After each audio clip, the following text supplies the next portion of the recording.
Síndrome de Guillain-Barré. El síndrome de Guillain-Barré es una polirradiculoneuropatía. Así es trabalenguas, eso es lo que es. Pero es una enfermedad autoinmune que se genera debido a la generación de anticuerpos contra la esfingomielina, que se encuentra en las vainas de mielina, las daña y no permite que el impulso saltatorio se esté generando adecuadamente de nódulo de Rambier a nódulo de Rambier. Entonces daña las vainas de mielina. ¿Y por qué se generan estos anticuerpos contra la esfingomielina? Buena pregunta.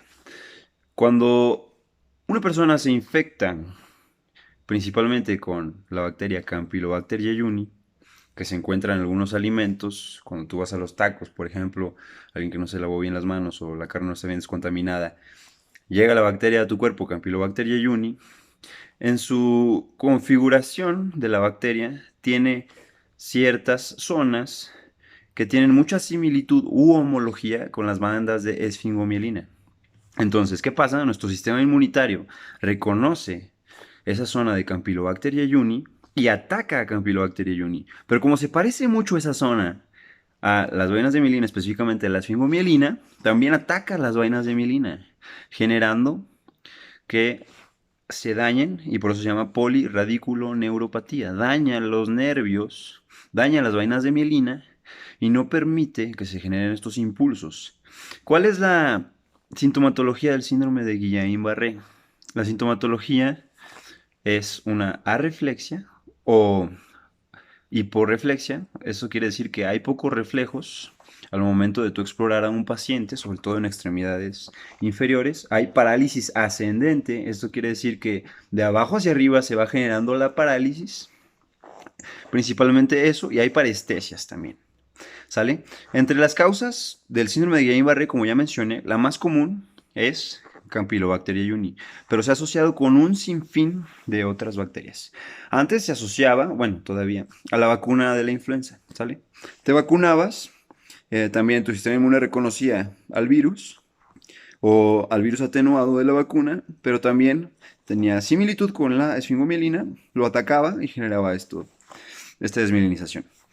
Otra cosa, el VIH genera síndrome de Guillain-Barré. Es muy común que en pacientes con VIH descontrolados se presente el síndrome de Guillain-Barré. ¿Qué más?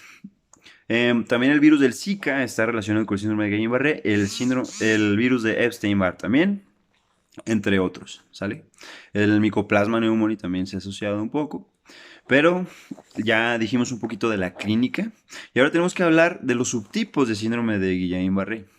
Está el AMSAN. Bueno, el más común es la polirradiculoneuropatía desmielinizante inflamatoria aguda. Es el más común en el mundo. Pero en México la más común es la polirradiculoneuropatía axonal motora aguda. ¿Sale? Y el problema es que esta que es más frecuente en México es la que también con más frecuencia afecta a los músculos respiratorios. ¿Qué pasa? Los pacientes no pueden respirar por su cuenta porque afecta el diafragma. Entonces, cuando quieren ellos respirar, se les dificulta, ¿sale? No pueden tener esa movilidad del diafragma.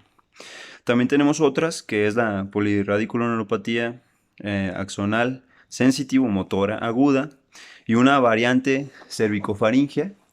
Y también hay una variante que me gusta mucho en específico, que se llama síndrome de Miller-Fisher. El síndrome de Miller-Fisher, hagan de cuenta, hay anticuerpos, los más comunes son, bueno, siempre son anticuerpos antigangliósidos en el síndrome de Guillain-Barré. Dentro de estos anticuerpos antigangliósidos están los anti-GM1, que son algunos de los comunes, pero hay otro que se llama anti-GQ1B. Esos anticuerpos son los que están presentes en el síndrome de Miller-Fisher y que generan pues esta afectación. ¿Cuál es la triada del síndrome de Miller-Fisher? Ya se les había subido. Es oftalmoplegia, ataxia y arreflexia. ¿Sí? Oftalmoplegia tiene afectación en el nivel de los ojos, no pueden mover adecuadamente sus músculos oculares. Ataxia, tienen dificultad al caminar. Y arreflexia, eso quiere decir que no tienen reflejos. ¿Sale? Esa es la triada del síndrome de Miller-Fisher. Es más común en Japón. Y solamente de todos los síndromes de Guillain-Barré, en 5 a 10% de los casos se presenta el síndrome de Miller-Fisher. ¿Sale? Hay otra variante del síndrome de Miller-Fisher que se llama Sí, encefalitis de Bickerstaff. La encefalitis de Bickerstaff tiene una tetrada. Son los mismos anticuerpos y la tetrada es em, encefalitis, oftalmoplegia, ataxia, pero en vez de tener arreflexia tienen hiperreflexia. Esa es la tetrada, ¿sale? Es lo único que cambia. En vez de tener reflexia, tienen muchos reflejos, hiperreflexia. Ahora, ya que vimos más o menos un poquito de la clasificación a grandes rasgos, podemos ahora ver cómo se hace el diagnóstico. Para hacer el diagnóstico se puede hacer una electromiografía, pero lo más común es hacer una punción lumbar. En la punción lumbar los hallazgos que tú encuentras es una hiperproteinorraquia, eso quiere decir muchas proteínas, sin pleocitosis. ¿Esto qué quiere decir? Que hay muy pocas células en el líquido cefalorraquídeo, ¿sale? Puede haber menos de 10 células, menos de 50, y casi siempre si son más de 30 o más de 50 células ya das como por perdido el diagnóstico de síndrome de Guillain-Barré, ¿sale? Tiene que haber muchas proteínas, pocas células y algo que se llama disociación albúmino-citológica. O sea que va a haber a lo mejor demasiada albúmina, demasiadas proteínas y muy pocas células. ¿Va? ¿En qué momento se puede hacer la punción lumbar? Después de la semana del inicio de los síntomas del síndrome de Guillain-Barré, 66% de los pacientes van a presentar cambios en el líquido cefalorraquídeo, ¿va? Entonces, no la puedes hacer el primer día o el segundo día porque te puede dar falsos positivos o negativos.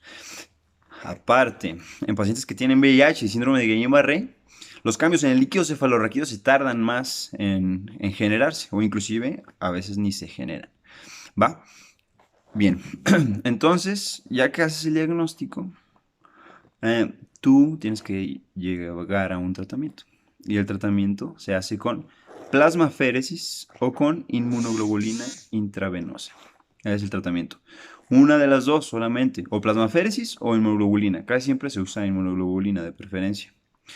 Pero no puedes usar las dos juntas, porque no tiene ningún caso, ¿sale? Porque por un lado estás sacando sangre y por otro lado dándole inmunoglobulina. Entonces, no tiene sentido, ¿sale? Eso es a grandes rasgos el síndrome de Guillain-Barré. Espero que les haya servido. Para que se suscriban aquí a la cuenta, bueno, para que sigan aquí la cuenta de Instagram y me sigan en las redes sociales, en el canal de YouTube y en Facebook. Hasta luego.